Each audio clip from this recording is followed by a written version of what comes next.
listening to the Astral Hour. I'm your host, Astral Meadow. Join me as we take a glimpse into the mysterious.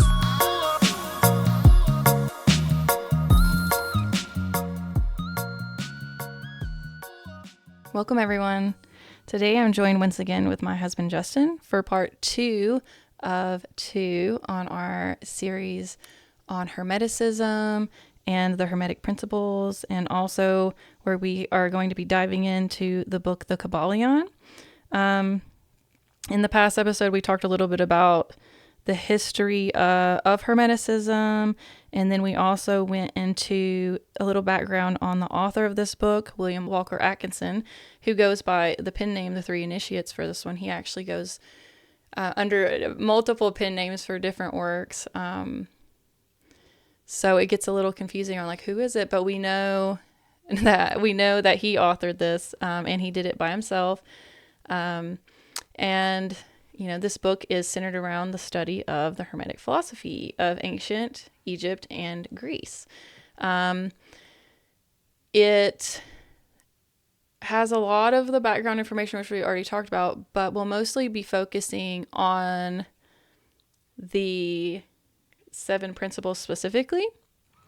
For this one, we'll go over some of the axioms. Axioms are just statements that are taken to be true, and they serve as a premise or starting point for further reasoning and arguments. So the cool thing about these axioms is if you come back to them on different days, you're going to see them through a different light. You're going to understand them differently. And because it's all comes back to the all, these principles can be found in all things, all situations. And the more you spend time meditating on them, the more you can see how all of it's interconnected and how it's all it's all in the mind. Like, it's literally. Yeah. It was so hard not to talk about the principles or not to get so down that rabbit hole with them, because like you're saying, as you study them and you realize that they all interplay together, when you're talking about the history of things, you just want to bring them up and describe them and explain it further. And so it was tricky. So I'm happy to be back doing the second part. Yeah, I do think, given a little background on the tradition that this work comes out of, is really important, because, you know, he didn't come up with these axioms, but he did write these really beautiful descriptions on why is this relevant? How can I find this out in the real world? What's ways that I work with this? How is this the key to self-mastery and things like that? So that is all authored by him. So yeah, let's get into it. I was going to read a little bit of the introduction just so you guys can kind of see a little bit about why he is doing this. So in the introduction, he says, "The purpose of this work is not the enunciation of any special philosophy or doctrine, but rather is to give the students a statement of the truth that will serve to reconcile the many bits of occult knowledge that they may have acquired, but which are apparently opposed to each other, and which often serve to discourage and disgust the beginner in the study. Our intent is not to erect a new temple of knowledge, but rather to place in the hands of the student a master key with which he may open the many doors in the temple of mystery through the main portals he has already entered." So this kind of information will help support you in your, occult research or your esoteric, meditations, and like the things that you've probably already been, dabbling in. But once you have this key, you can start seeing how it's all interconnected and how it's all, it's all God. Like, it's all just different manifestations of the all, which, we'll be talking about a lot. So on the first page of this book, it has this axiom: "The lips of wisdom are closed except to the ears of understanding." And this is interesting because if you don't already have sort of a basis on this, it's going to be hard for you to understand certain things. It's almost as if you have to be a seeker And being a seeker is sort of like what initiates you into this, or it's going to kind of sound like gibberish. Right. So back when I was a neophyte, right, a beginner, I would listen to certain videos on occult topics, and certain things would stand out, and then the other things would just right over my head. And it's because I wasn't ready for them. Right. But once we become seekers, and once we desire like an answer to a specific question, the answers come to us, right? So it's not for everybody. You know, everybody's at a different point in their journey, but many of us are already working with these principles. Many of us are already, you know, in that process of like individuation and, you know, self-mastery and things like that. So it actually makes sense to people like us who are already playing with these principles just naturally. Right, right. So the principles of truth are 7. He who knows these understandingly possesses the magic key, before whose touch all doors of the temple fly open. The 7 Hermetic principles upon which the entire Hermetic philosophy is based are as follows. 1, the principle of mentalism. 2, the principle of correspondence. 3, the principle of vibration. 4, the principle of polarity. 5, the principle of rhythm. 6, the principle of cause and effect. 7, the principle of gender. So let's start with principle 1, the principle of mentalism. So here's the axiom, and then we'll kind of meditate on it. Okay. The all is mind. The universe is mental. This principle embodies the truth that all is mind. It explains that the all, which is the substantial reality underlining all of the outward manifestations and appearances which we know under the terms of the material universe. The phenomena of life, matter, energy, and in short, all that is apparent to our material senses is spirit, which in itself is unknowable and undefinable, but which may be considered and thought of as a universal, infinite, living mind. So how do you understand it's all in the mind? What does that mean to you? Well, I tend to go straight to a lot of the scientific stuff that I've seen talked about in various places.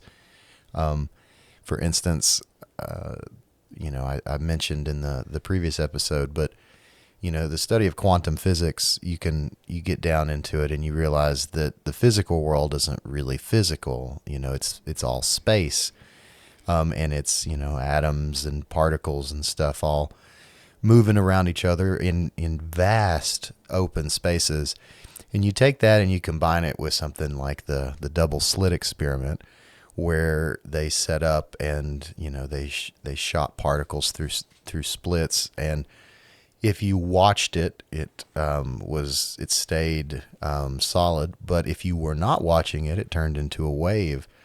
And what that told them, is that by the simple act of observing it, we change our world. And if you think about the fact that us and everything in the universe is made up of these particles, and it changes whether or not you're looking at it, and it's not solid and it's all space, all that stuff together plays into the idea of of course it would be mental in some way. Right.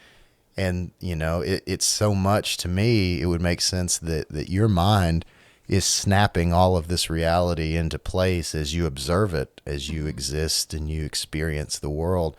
And we're all doing that from our each own perspectives, and thus creating this giant web that we exist in at the same time. But it's actually not physical in any way. We're just moving the particles and waves around and everything like that, and it appears that way to us in some broader sense. Right.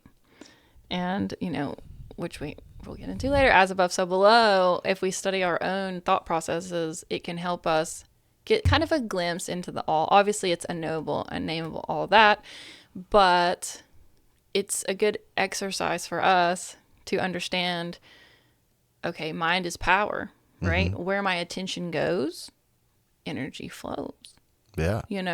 What I choose to focus on is going I'm going to be bringing more of that into my life. So if I think about it's all in the mind, this is, kind of going to be more encouraging to pay attention to your thoughts. Right. Right. And what is the true intention of like meditation and things like that is sort of being able to bring yourself back into control, to let thoughts pass through you, right? Mm-hmm. To be more permeable, to let it pass through and out, and then to be able to control the thoughts and bring in thoughts that are more desirable. Right. So I think about, I've been doing some mantras which were suggested by one of my teachers who is a wonderful Sufi teacher. And I've just been having thoughts of, fear. I've kind of lost my confidence, self-esteem. I've been doing these practices for a week, and I actually feel as if they're working, right? So when I have a fear come up, instead of being like, oh my God, and just focusing on that fear, right, I instead evoke this mantra, which is all about divine protection, right? And it connects me to like my guardian angel, and I am protected and safe. And then the fear moves through, and then now I'm in this very secure place of safety. Right. And I can move on to the next thing. But like, that's how powerful the mind is, that if we get too caught up in fear, that becomes this loop, and then we might get trapped there, you know, for a lifetime. Even some people never get out of like one thought, that is toxic for them. I know. It's terrible. It makes me think about the episode of Hoarders, where the people, they get stuck, for decades. Something traumatic happens to them, as these sisters, and their brother died in the late 60s, early 70s. And here we are in the 2020s, and their house is still in shambles, and like they haven't been able to move on. And that was 40 years ago. Right. And people just get stuck. That's so interesting thinking about hoarding, because I follow this feng shui page, and she was just talking today that your house is a reflection of your internal environment. Mm-hmm. And so here they are with all this clutter, all these old thoughts, all these old memories, all these things that are no longer serving them, that need to be buried. Yeah. They need to be transmuted into something else, but instead they're holding on to it. And so the house is a reflection of the mind. And this is why if you're having a lot of, mental disturbances, cleaning, organizing, donating, ridding yourself of these things, and then doing things like sage can actually lift your spirits, right? Because your spirit and your mind are very much interconnected. Right. And physically, the house would be the physical example of a cluttered mind. That's true. And it's so important. There's, as you study all of these, you realize that mentalism has to be number one, because everything originates in the mind. Right. And if you can control your mind, then you have control of all the next six of these. Right. And no matter what comes up, you can adjust, and you have control. And that's the big thing about you not having your own power, is you don't realize that you have as much mental control. So when you get stuck in those levels of fear or doubt or depression, you don't fully understand how to get yourself out. And so you just get stuck in those lower vibrations. It's much more likely that people are getting stuck in low vibration than high vibration. Right. And so I don't know that that's even a thing. And this, there is a whole principle of vibration that we'll get into more later, but it is, you can choose. Right. Once you understand mentalism. Right. What you want to resonate with. Yeah. Then you have the control. Like it's really, it's the reason it's number one. It's probably the most important. Right. Well, it makes it hard because I'm trying to focus on mentalism, and I'm over here, I'm having a hard time not bringing up all the other principles, because they all come back into, it's all in the mind. It's all in the mind. Yeah. and so as you just have to learn to control your mind. And I think that's probably why it connects in with meditation and these things. It's discipline and quieting your mind and trying to calm it and find those empty spaces, and that helps you gain more control of your mind. Right. It's not just cluttered with stuff, as you were saying.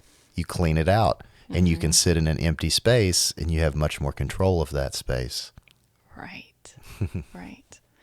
Here's another little quote from the book talking about the principle of mentalism. This principle explains the true nature of energy, power, and matter, and why and how all of these are subordinate to the mastery of the mind. One of the old Hermetic masters wrote long ages ago, "He who grasps the truth of the mental nature of the universe is well advanced on the path of mastery." And these words are as true today as at that time they were first written. Without this master key, mastery is impossible, and the student knocks in vain at the many doors of the temple. If you can't get your mental stuff together, it's going to be a lot harder to grasp any of these spiritual concepts. Yeah. Right? That's true. Because the mind is sort of the gateway. Yeah. And so if your mind's all cluttered and the mind can trap you in a low vibration. It can trap you in a frequency that will actually prevent you from, connecting to that higher self. And I think that's why it's important to be mindful of, it's funny, be mindful of what you put in your mind. Right. What you think about and what you surround your thoughts with and your imagination. It's one of the reasons that I don't watch horror movies anymore, or real violent things or anything like that. It just does not make me, A, it doesn't vibrate with me. It doesn't feel good. But B, I also am somewhat protective of what I put in my mind, and I don't want those dark, ugly thoughts in there. Right. So you've already taken the initiation, right? Because now you realize how important the mind is, and now you're going to safeguard it. Right. And you're going to fill it with things that you choose, things that support the life that you want, and try, to rid it of the other things. Right. You can't completely control what you see. You might drive past a terrible wreck scene and it's disturbing, and it might take you a little bit. Sure. Some practices and working with, a spiritual teacher or something to help dissolve those thoughts out of your mind, because there are certain traumatic things that are really hard to work through. But we have things like EMDR and all of that will actually help move those bad thoughts to a different place where they're more manageable, where they're not just going to come up you're just triggered all the time. But yeah, these mental exercises become important, and just sort of, mental hygiene. Yeah. And I feel like the more you observe this, the more you step into the power of the mind, you can feel the shifts more. It starts very subtly, and you're like, I can feel this depression. It's trying to take its grip on me, And this is where having some tools and things like that can be a really great support with the mind, because, even the greatest meditation masters, they're going to have fleeting, crappy thoughts. Right. But the key is to allow it to flow through and to not grasp those thoughts. So if someone's like, "Oh, you're an imposter," or, you aren't worthy of what it, yeah, sure. Let it flow through you, but don't say, "Oh, this is who I am now." Right. Because the thoughts are not who we are. Right. Right. If you think of the all, it's the all, it's undefinable. Our true essence is beyond what we could even fully comprehend. But while we're here in the physical, we have to be really careful of our thoughts, because they manifest our reality. Luckily in this dimension, it takes a little of time. So if you slip, it's okay, because you can get back on. Where in these higher planes, some deity has a crappy thought, and, now the whole planet just went down. And you see that in some of these myths with these, just very powerful, when Shiva's upset, I mean, he destroys an entire, planet. And so it makes me think of the movie Ghostbusters. At the very end, when they're fighting whatever demon they're fighting, it's all based on the mind. And he'll take the form, or it'll take the form of whatever they think about. And so they have to oh, don't think of anything. And all of a sudden, one of them thought about the Jet Stay Puft Marshmallow Man. And she's like, it just popped in. I don't know where it came from. And now all like just from that simple thought, that's what appeared and that they had to battle. But, it's representing that principle that you talked about, that your thoughts do manifest reality in some way. Right. Okay, so let's move on to talking about the principle of correspondence. This is one that most people have heard. Mm-hmm. As above, so below. As below, so above. This principle embodies the truth that there is always a correspondence between the laws and the phenomena of the various planes of life and being. We see this in some of the imagery, Right. Which you were talking about earlier before we started recording, of the eye. Right. You look at the eye and then you look at the Milky Way galaxy, like just that Fibonacci spiral, like it's in like the tiny shell and then it's in, it's like, it's. Well, it's all fractals, and right. The whole has, or the part has the whole in it. Right. So there's information of the whole in every out. aspect of the all, right? So, I think about this a lot with like reflexology. I'm rubbing my foot and I'm like, oh, here's my lung, here's my sinus, but I'm touching my foot, but it's all encoded within the one foot. And it's also, or you could say the ear or the hand, because, right. Each aspect of the all has, the information of all the other things within it. Right. Which is kind of cool because, this particular principle allows us to study things beyond what we actually could. So really far out, concepts with science and things like that, we can study our world here. We can study the body, and then that can actually help us like understand universes or civilizations elsewhere, or cycles. Like we can study our seasons, and then that can help us understand the greater cycles of time. And so these smaller things aren't less valuable. It's all the same. It's just different expressions of the same thing. Right. I wish I could remember the exact specifics of one of these other scientific discoveries that Nassim Haramein has come up with, but I'm pretty sure it's something to the effect of, he discovered that the distance between like us down to a cell is the exact same distance between us out to a planet or a star. I don't remember what exactly, but essentially he found that these huge distances were exact, and it was going larger from our point of view all the way out into space somewhere is exactly the same distance relative inward to a cell. And you can repeat that further and thus calculate how far away or how far inward things are. And he said, it's infinite.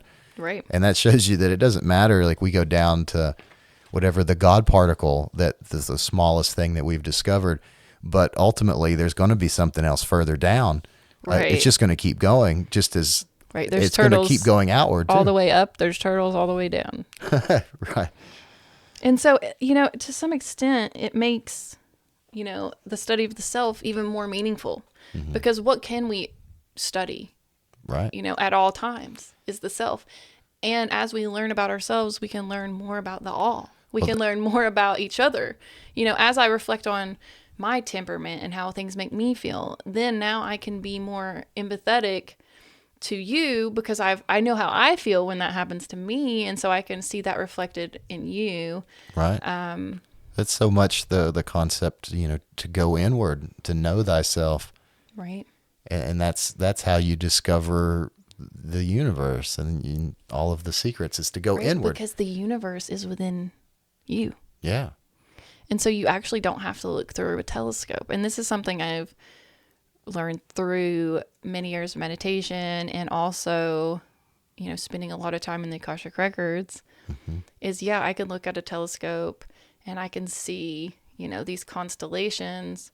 I can also close my eyes and meditate and evoke it in my mind. And I don't know if there's any separation within those two things. One is just a physical perception of it, and the other is a mental perception of it, but the vibration is the same. Right. And so I don't actually have to go spend all this money on a telescope and take an astronomy class. I can meditate, go within, ask my higher self, what am I seeing? And it can actually answer me. Right. So like all of this great wisdom of the all is within me, like the monad here, like the divine spark is in me. Right. And so it's kind of cool because I don't have to stress myself out about like, oh, I need to learn more. Because I'm always going to be exactly where I need to be. And I'm always going to have all the tools because it's all within me. Right.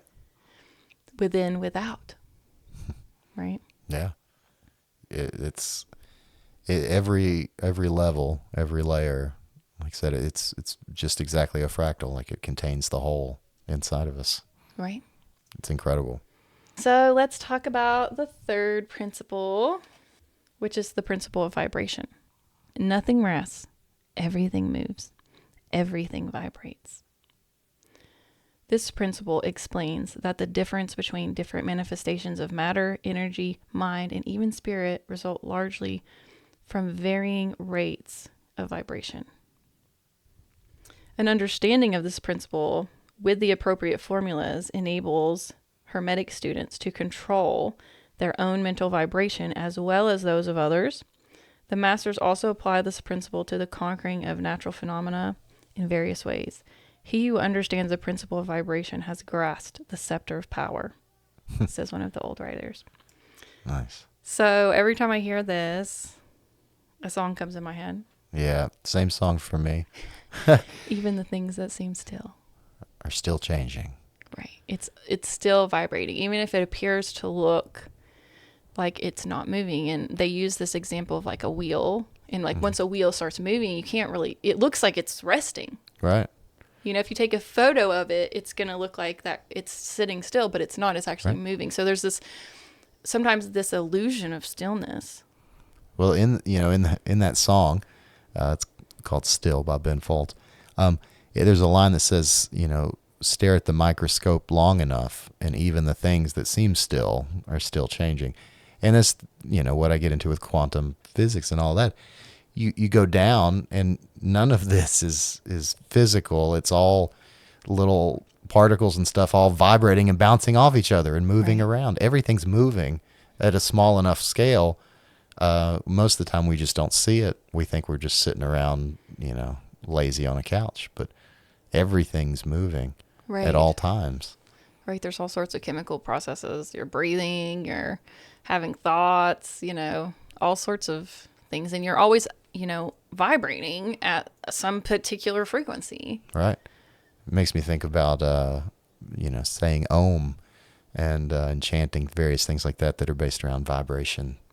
Right. And how good it feels to you, or sound healing. Right. And Om is like the frequency of the universe. Mm-hmm. And so when we chant Om, we come back into this like just a very natural, like the resonance that feels, safe. Right. And like home. Like home. It's like the vibration. Right.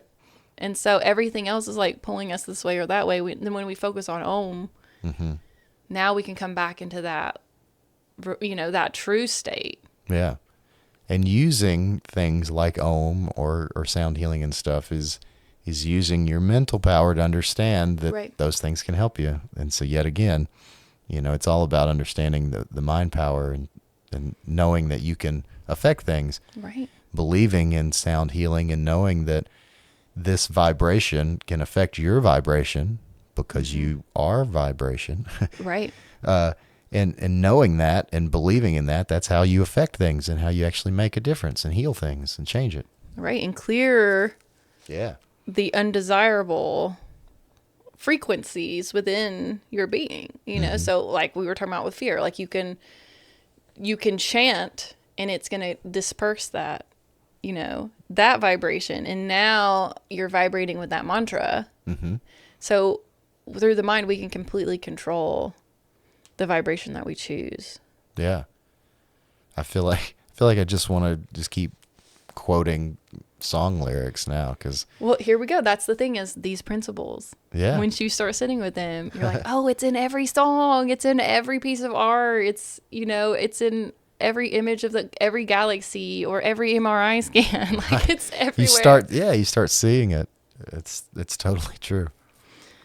So, let's talk a little bit about polarity, because vibration is sort of existing between the two extremes. So then we have all these different degrees within the two poles. So it's important to discuss polarity in order to understand that fully. So I think this time around, it's not my first time coming across the Hermetic Principles, but studying for these episodes with you is definitely the deepest I've dug into it.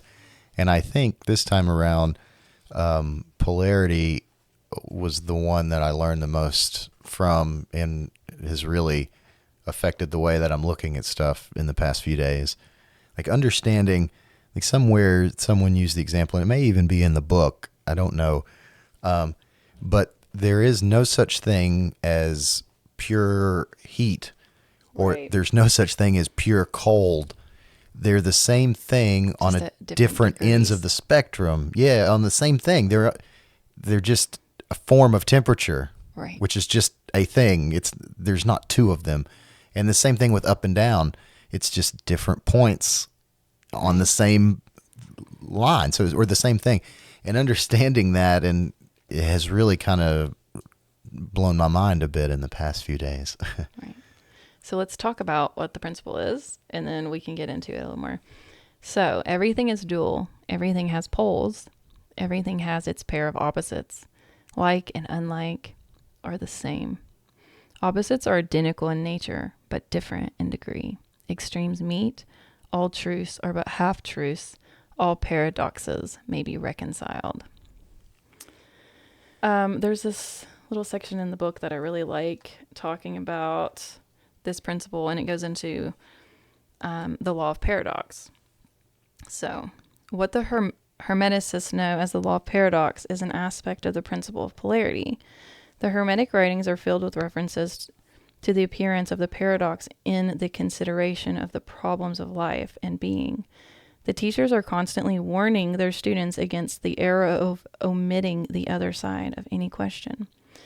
And their warnings are particularly directed to the problems of the absolute and the relative, which perplex all students of philosophy, and which cause so many to think and act contrary to what is generally known as common sense.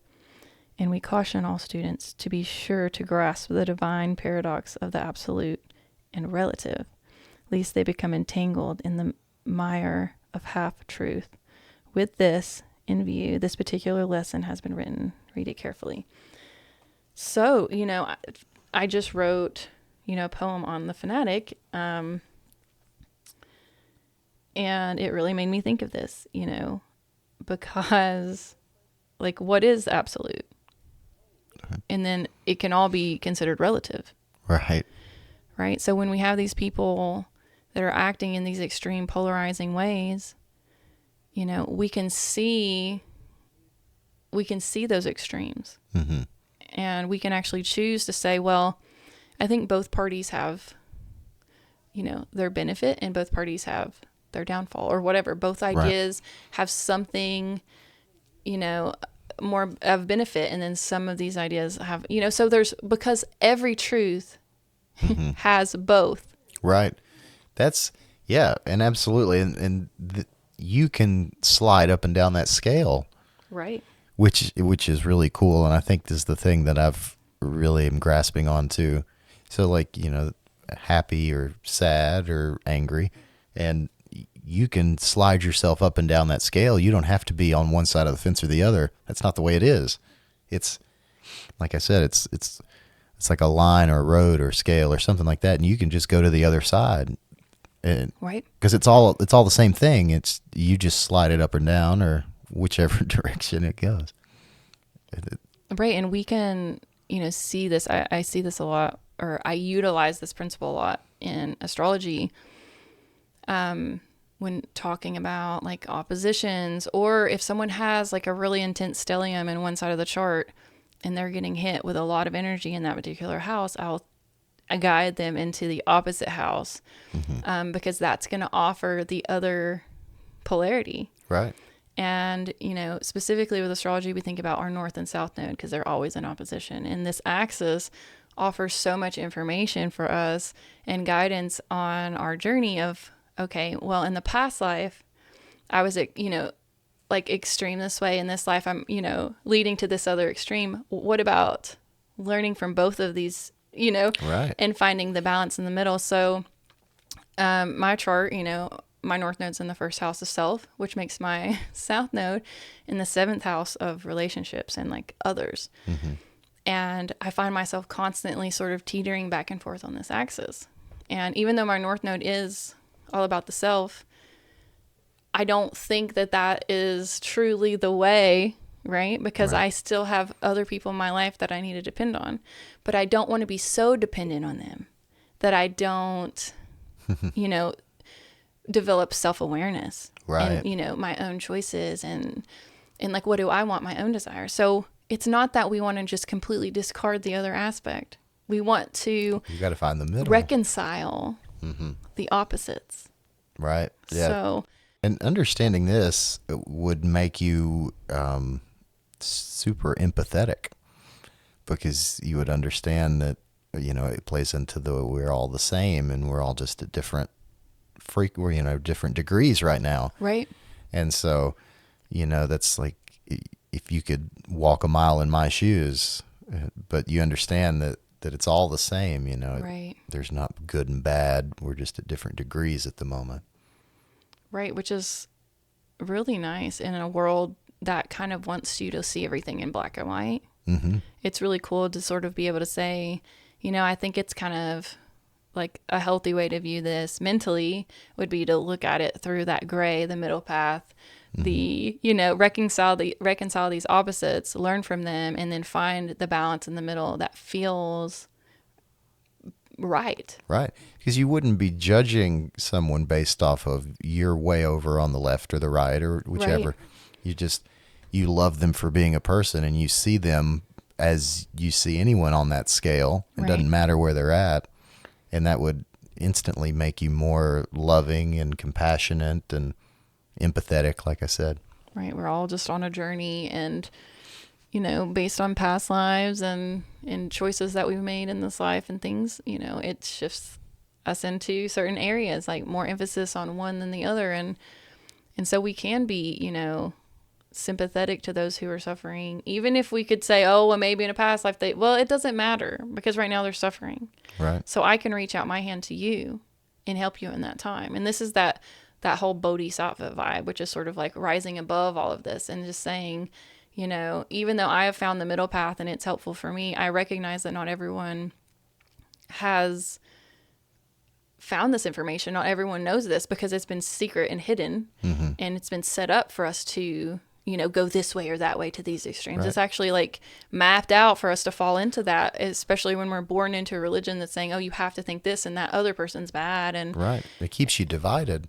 right, exactly. So, you know, even though we get off balance plenty, you know, even on the path, we can help those who are struggling in many ways because we are operating from a more balanced place. So we can play that kind of that angel or saint to them, you know, and give them bread and give them love and compassion, something that can really help lift their spirits and help them change vibrationally. We don't have to say anything to them, Right. right? We can love them.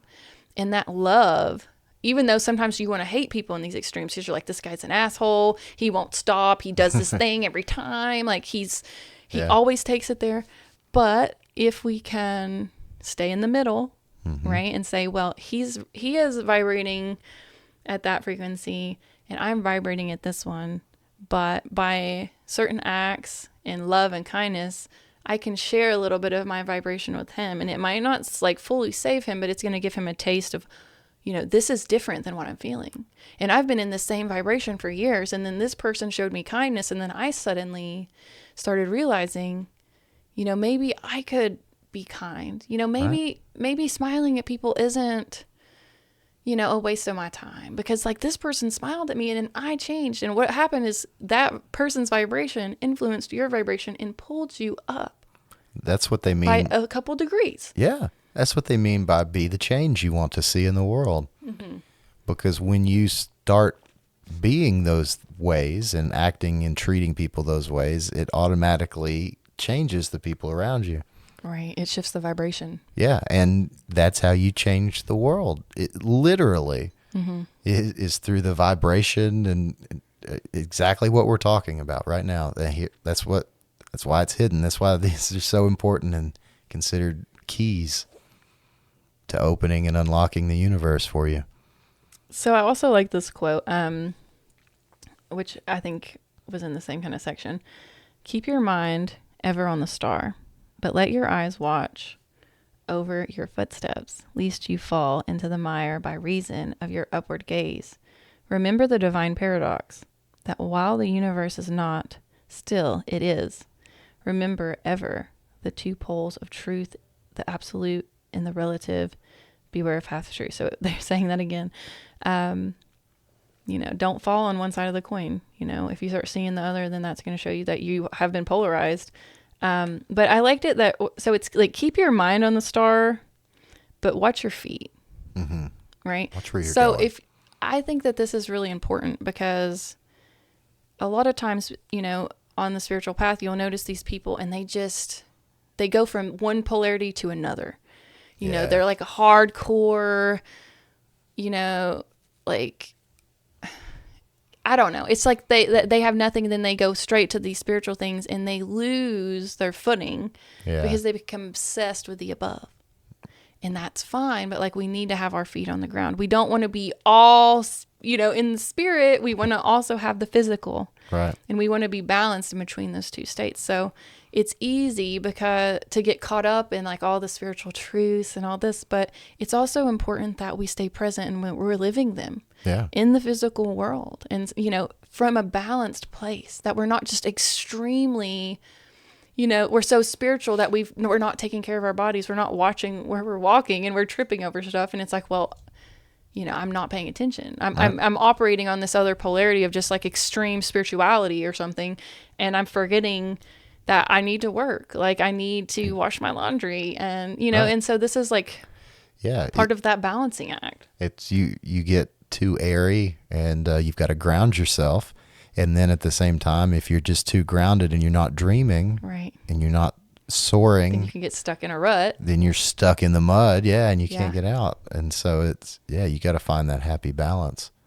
Right. And I think we're always moving back and forward. You think about like the heart, like it's always pumping. And if it's not, you're dead. Right. So there's always going to be challenges. And we might have these moments of bliss where we feel like, we're totally in balance. But then this, that pendulum swings back and forth. So something might happen, like your house might flood or, like. That shifts into what follows the polarity, which is rhythm. Right. Yes. Because we're constantly in this rhythm in life where it's swinging back and forth and up and down. Right. And I wanted to throw this in. You said heart, and that made me think of one of the things that I came across when we were studying correspondence, the as above, so below. It was pointed out that if you look at an EKG reading, which is what's registering your heartbeat, if it has these spikes up and down and then there's these long stretches of pause, if you have the ability to and you can zoom in the pause between the up and down, that pattern repeats itself, and then you zoom in the pause in that pattern and it repeats itself over and over and it fractals. And I didn't realize that your heartbeat did that. But if you have an EKG machine that zooms in that far, right, it'll continue on and on and on and on down. And that same heartbeat pattern is in that pause all the way in. Right. That's like, what's that video that Philip showed us where it's just like continues to expand? It may be the Mandelbrot set. Yes. Yeah. So it's like that. It's but exactly even like that. Down. But it's in your heartbeat and you can see it down, right, which is really incredible. Right. And so that's an example of the as above, so below. Right. And, rhythm. And rhythm, right, and exactly. You could find all of it in it because that's the thing. It's like these principles are in everything. It's showing you your heart's just vibrating. Yeah, it's all of it. It's incredible. Right. So I'm going to read the principle. Everything flows out and in. Everything has its tides. All things rise and fall. The pendulum swing manifests in everything. The measure of the swing to the right is the measure of the swing to the left. Rhythm compensates. Nice. So when we think about rhythm, something that really comes up for me is, you see somebody and they have everything, and like you want to, the human nature wants to be jealous or whatever. But what I have found is, like, in my own life, a lot of these people that have lots of things, when I knew them as children, they were abused and tortured and poor, So when we see, these people that seem to have everything and we feel this jealousy, well, if we think about this principle of rhythm, that in order to have extreme happiness, a person must also go through extreme sadness. Yeah. And that's the rhythm. Most of the time, the rhythm's usually not so extreme. It's, we operate kind of somewhere in the middle of extremes. But just as an example, I think you can see it on a large scale when you look at history, and you see that, we go through cycles, and history repeats itself, but it's a rhythm, up and down, in and out, rise and fall. And we just do it over and over again. And, all the way back, the Earth's been through countless cycles, and humanity's been through cycles, and we're going to keep going through cycles. And it's just in and out, up and down, round and round. Right. This is a quote that says, "This principle manifests as the creation and destruction of worlds, the rise and fall of nations. This principle will give one the key to the mastery of these rhythmic swings of feeling, and will enable him to know himself and avoid being carried away by the inflows and outflows." So another thing with this rhythm, you can say, okay, I'm in a really depressed place. Like, I'm considering some really bad things. But if you know this principle, you know that it has to swing the other way. Right. It will. And that's, here we are back to music. All things must pass. Right. And it will not stay this way. Right. It will change. It will move, and it will swing back the other way. Right. I think about, I have my moon in Capricorn, and I've read in many, many stories of people who also share this placement that they had terrible childhoods, like awful upbringing. They just went through these extreme conditions, right, emotionally, because Capricorn, the moon in Capricorn is considered in detriment. And so it's like the furthest away from its home, and it's, dried out. Like the moon really likes to be the moisture and love and emotion. But the moon in Capricorn is quite the opposite. And so it was talking about like the first 30 years of their life. It's an extreme opposite. But then once they have their Saturn return, they go to this other side. And it's really cool because I've seen people post pictures and I'm like, wow, this is me. And like as a kid, they're just frowning and they just look miserable and they look, old and weary. Yeah. But then after that Saturn return, a lot of this conflict resolves, these restrictions are lifted, and they start looking young, and they start learning how to play, and like life gets beautiful, and they start dancing and singing things that they didn't know how to do as children. Right. And this is an example of that rhythmic swing. And we can see it sometimes in our chart is, okay, we're in this period where it's really hard right now, but this transit will lift. This planet will move into a new house, and I will finally get a break, like thinking of the Sadi right. or something like that, which is when Saturn transits over your moon. And it's just like so hard. Okay. I've went through mine. It's hard. But once it lifts, it's like you have this great appreciation for life. You have so much more gratitude. And I think it makes life more beautiful. Yeah, absolutely. Without the sour, the sweet just ain't as sweet. It's so true. So there was this example. The man who enjoys keenly is subject to keen suffering. The pig suffers little and enjoys but little. He is compensated. So this goes into the law of compensation, is that there's always going to be this counterbalance. The swing in one direction determines the swing in the opposite direction or the opposite pole. And the one balances or counterbalances the other. So some people, they seem to to have fine lives. There's not like really any extremes, right? They're pretty basic, but you know, they're not, if they're not enjoying much, right? If they're not having hardships and things, then the pendulum doesn't swing very far the other way. And so they kind of stay in this very fixed place of like not a lot of evolution. And I think there's some lifetimes where we're just kind of supposed to stay there. It's maybe supposed to move a little slower. And then some of us are like, let's just throw all the lessons in here at once. And we get these crazy rhythms that feel like a dubstep song where you're like, drop it, please. Like, where's the drop? That's funny.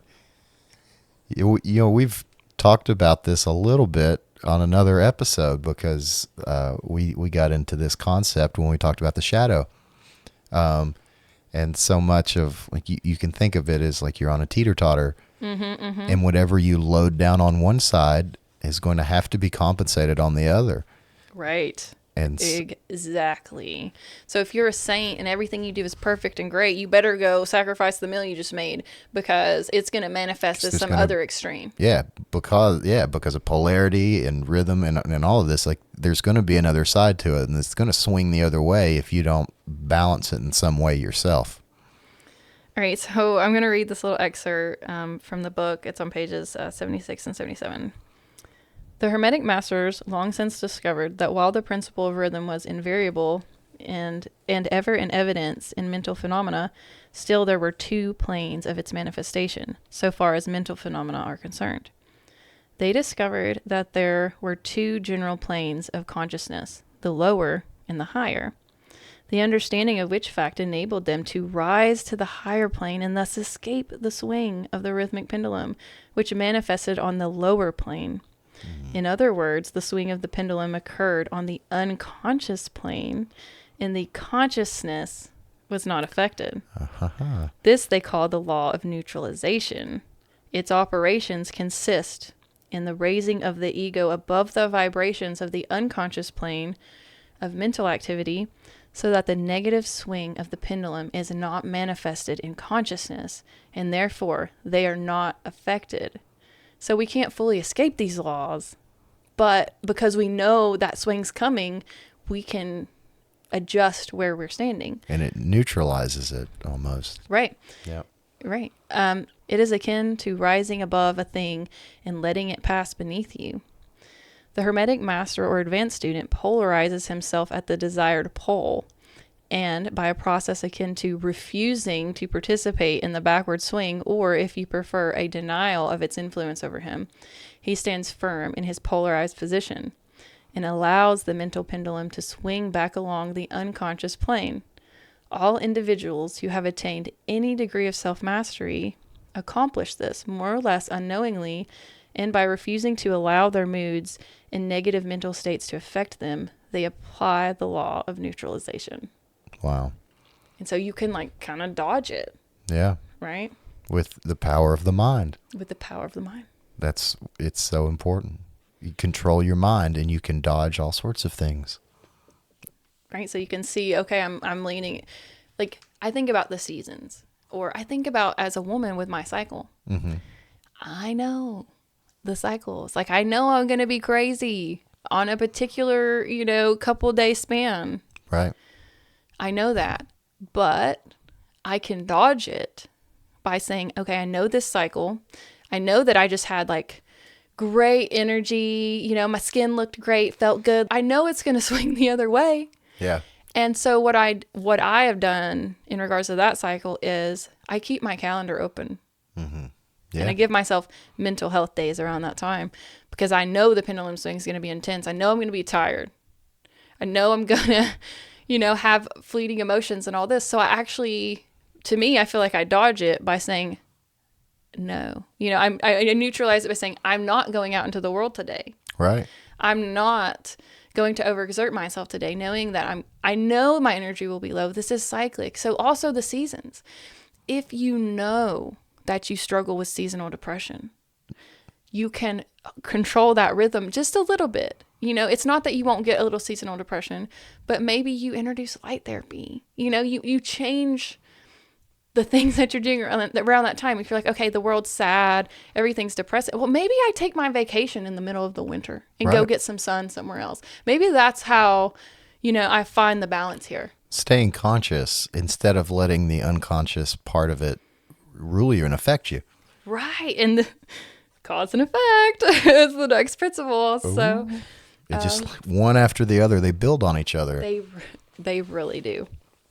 So the principle of cause and effect is every cause has its effect. Every effect has its cause. Everything happens according to law. Chance is but a name for law not recognized. There are many planes of causation, but nothing escapes the law. Yeah. Everything happens according to law, that nothing ever merely happens, that there is no such thing as chance, that while there are various planes of cause and effect, the higher dominating the lower planes, still nothing ever entirely escapes the law. The Hermeticists understand the art and methods of rising above the ordinary plane of cause and effect to a certain degree, and by mentally rising to a higher plane, they become causers instead of effectors. Isn't that very interesting? If you think about, what is it, like Einstein, and he's talking about like doing the same thing over, it's like true insanity. It's like, you see it didn't work and you just do it again. Well, if we look at it and we start studying, like, well, what happened? Like, what created this outcome? We have to look at the cause. We have to go all the way back to, maybe like the hypothesis or the earlier part of it. Like, what is, because if you don't understand the cause, you can't understand why the effect's happening. Right. In this way. I think about this a lot in the records, because we don't know our karma consciously. There's all sorts of past lives that we can't remember. And some of the suffering that we have in this life is directly attributed to a thing that is, the cause is from a past life. Right. And the effect is manifested now because, you don't really know when it's going to pop up, right? It's all kind of, in divine unfoldment. Right. But the cool thing with the records is I can ask them what's the cause. And they'll be like, well, in a past life, you were the perpetrator. Right. And that's caused this effect. And life hack, I can go back and acknowledge that and forgive that part of myself and move beyond that cause and now create a new stream and like create a new cause, like something I want to bring in that will have the effect that I want. Yeah, you all were just talking about that on your last episode with the lady who does the BQH and stuff. Right. And she was giving the example of the lady she worked with who was having stomach pains, and they went back through past life and found all these reasons that she was holding on to this stuff. And once they healed that, it went away and she was able to deal with that. But that she would never be able to find that out without some sort of help in that way. But to go back to a past life and find out that that's the cause and you're dealing with the effect now in this life, right? Like helped, reconcile it. And now she's healed from that and she was able to figure it out. But without that piece of knowledge, she couldn't figure out why. Right. Well, even down to like health concerns and things, can you find the cause? Yeah. And a lot of times it starts out as some mental disturbance or a dietary deficiency or an overindulgence in something. So instead of trying to, suppress the effect, we go back to what's causing, the heart issue or whatever. Well, it's caused because this person's, not exercising and they're not eating healthy food, and they're not practicing a healthy lifestyle. So we go all the way back and start working on the cause, and now we get a new effect. Right. And that's a healthy heart because now we figured out that this is directly connected to the outcome. Yeah. And we can play with that and actually manifest our own outcome and not become victims of circumstance, right? And say, well, what caused this and how can I change that and create something new with it? Right. I was listening to Robert Edward Grant, and he was talking about it. And he said that randomness is just the border of our intelligence and our ignorance.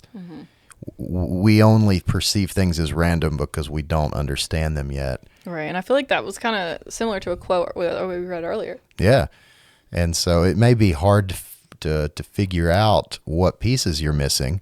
That's why, if you're having to go to past lives and other stuff like that, it can be tricky. But ultimately, it's just because we don't have enough information in some way. Right. So I was thinking about, the Akashic records. And a lot of times I've actually viewed the records. I'm like, I feel like I'm in like the mind of God, because it's the record of everything. And like that feels a lot like God's mind. Right. Yeah. And if everything is mental, when I'm in the records, I feel like I'm kind of like everything's interconnected there, and it's like all one. Mm-hmm. It's the all, right? All the masters, all the lessons, all the past lives, all the it's all in the records. And so when I'm in there, I'm like, I'm in the great mind, and when I'm in there thinking of like these principles, I can ask, what's the cause? Like, how can I neutralize this polarity? How can, and like, there's answers, right? Because it's all within me. Right. Right? So it's yeah, it is. And like, so the records become this beautiful way to work with these laws and principles, and they can actually give you guidance and information that you might not know. And ultimately, anyone can access those records inside yourself and find that knowledge and search for these truths. That's to go in, to know thyself. Right. And to match it vibrationally. So when we say the prayer that like invokes the records, that sort of puts us into that vibratory plane that the records exist within. Right. Now we resonate with the records. Now the wisdom pours through. Yeah. Because you match the vibration. Right. Yeah. With your mind. Like, it's each one of these. It all just builds into this incredible picture that just opens the universe for you right there. And you're right at the center. It's so funny because people are like, you're not the center of the universe, but to your universe, you are. It all goes up and down by way of you. Right. And so each person is the center of their own universe. But that's one of those things that keeps you disempowered. Right. Like, no, you exist inside this other universe, and you're a tiny little speck. Like, no. Right. Maybe just to you. Right. Maybe it appears like that in this present moment, but we know that everything is rhythmic and moving, and just because I appear to be not in motion right now doesn't mean I'm not about to take a great leap. Right. Exactly. All right. So last but not least is the principle of gender. Gender is in everything. Everything has its masculine and feminine principles. Gender manifests on all planes. This principle embodies the truth that there is gender manifested in everything, the masculine and the feminine principles ever at work. This is true not only on the physical plane, but the mental and even the spiritual planes. So we have within us both genders. The divine masculine and the divine feminine. Right. So as much as like as a woman, when I'm in your space, I lean more into the feminine because you're bringing that masculine energy in, and, we're merging as one. I don't require you to have both. Right. Okay. So we match each other in that way when needed, but then when you're away, I still have both because I have the masculine principle within me. Right. I think this is where Carl Jung's like anima and animus kind of comes up. I think in our culture, we're sort of taught to just, one extreme of the polarity. Like, you're a woman, you should be this, you should be that, and you're a man, you should be this, you should be that, But the key would be finding the balance within both. Right. So find that middle ground. Yeah. And there was a quote I was going to read for this one. Just to clarify, gender does not mean sex. Sex is merely a material manifestation of gender. Gender means relating to generation or creation. And whenever anything is generated or created on any plane, the principle of gender must be manifested. And this is true even in the creation of universes.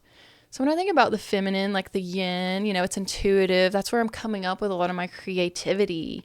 I'm growing and, I'm going to be birthing something. But I also have to lean into the masculine aspect of the will and desire and, the force to build up the energy in order to manifest the thing. Right. So both of them become really relevant, because if I'm just full of like that the intuition, and I can see the creation in my mind, but I don't have the will to manifest it. Right. So like that's more of a yang thing, which is action.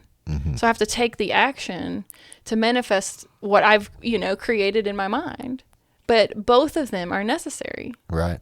And they have to balance each other. They must be in balance. The all itself is above gender, as it is above every other law, including those of time and space. It is the law from which the laws proceed. It is not subject to them. But when the all manifests on the plane of generation or creation, then it acts according to law and principle, for it is moving on the lower plane of being, and consequently, it manifests the principle of gender in its masculine and feminine aspects on the mental plane, of course. So this makes me think of like, Shiva and Shakti, and, I did this painting of them, and they were half of his face and then half of her face, and they were one. And I think when we look at the myths, we see them as separate characters, but they're actually not. And it's mostly like a metaphor, right, for like consciousness. Like Shakti is going to like stir up that creative power. And then Shiva responds, right, with his action. And her feminine aspect is balancing his masculine aspect. And they are one. And I think this is where like the whole twin flame thing might come up a lot of times, is because in a lot of these myths, there are these separate embodiments of like the same kind of entity. Right. It's Shakti is Sati, she's Parvati. She takes many forms, but she's always the counterpart to Shiva in all of his many forms. Right. And they are always together. But as much as I'm, I don't want to be like, twin flames aren't, outside of yourself.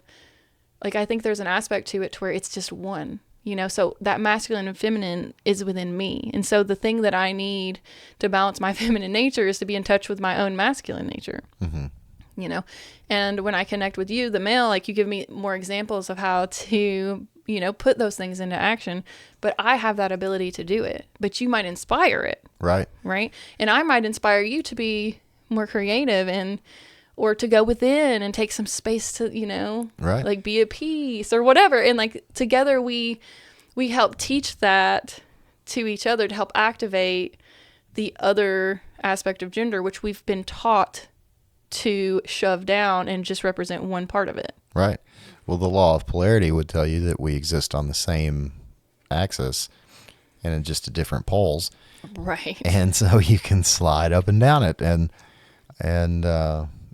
bring it into balance where it needs to be, depending on, where you need to do that. Right. And even in astrology, once again, all connected to this, we have yin and yang with the different signs, and you can move to the other side of the scale if you need to. Yeah. If you have this idea and you want to manifest it, you can slide over to more of a yang sign. Right. That part of your life where you can, take action more easily. Right. And let them dance together. Right. Allow them to find that rhythm together. Right? Absolutely. All right. Well, we're coming to the end of this episode. This has been so fun. I know. I hope that everyone else enjoys learning about this and we've able to ground it so that people can grasp it. And there's some new people out there that are just sitting there like, oh my God, that's incredible. Yes, all of that makes so much sense. Right. I need to go find one of these books or something, Right. So yeah, you can look up the book, The Kybalion. It's actually in the public domain because it's old enough. So you can find it for free online, or it's super inexpensive on, any of your major book buying platforms, and you can purchase it. And also, after reading the Kybalion, the Corpus Hermeticum started making a little bit more sense to me. And some of these other myths, which it always felt like they were talking in riddles. And then once I really started studying the principles, I started being able to really understand, oh, this is what they're referring to, but they're talking about it almost as if it's in code. Right. Right. But if you have the principles, you have the key to studying all of this esoteric wisdom, which sometimes goes right over your head if you don't understand the references. Right. Well, I think, didn't it imply earlier that it gives you the keys to study all religion, and like Right. it'll unlock it all and show you how they all overlap. Right. The and comparative religious studies will be greatly benefited by studying these principles alongside them. you can see the deep truths that run through all of them. Yes, it connects you back to the all. They all. It's all in the mind. You know. So, all right. Well, thank you so much for taking the time to make this beautiful 2-part episode thing with me. Oh yeah. Oh, I've loved it, and I would love to make many more episodes. There's so much mystery in the world and so much beauty, and I really love exploring it and learning about it with you. So Yes. And also go check out Mitch Horowitz's documentary on the Kybalion, which has some really cool like visual aids and stuff like that to go with some of these concepts. yeah, he did an amazing job with it. It's a really amazing movie. Yeah. All right. Thank you all for listening. Check us out next time on the Astral Hour.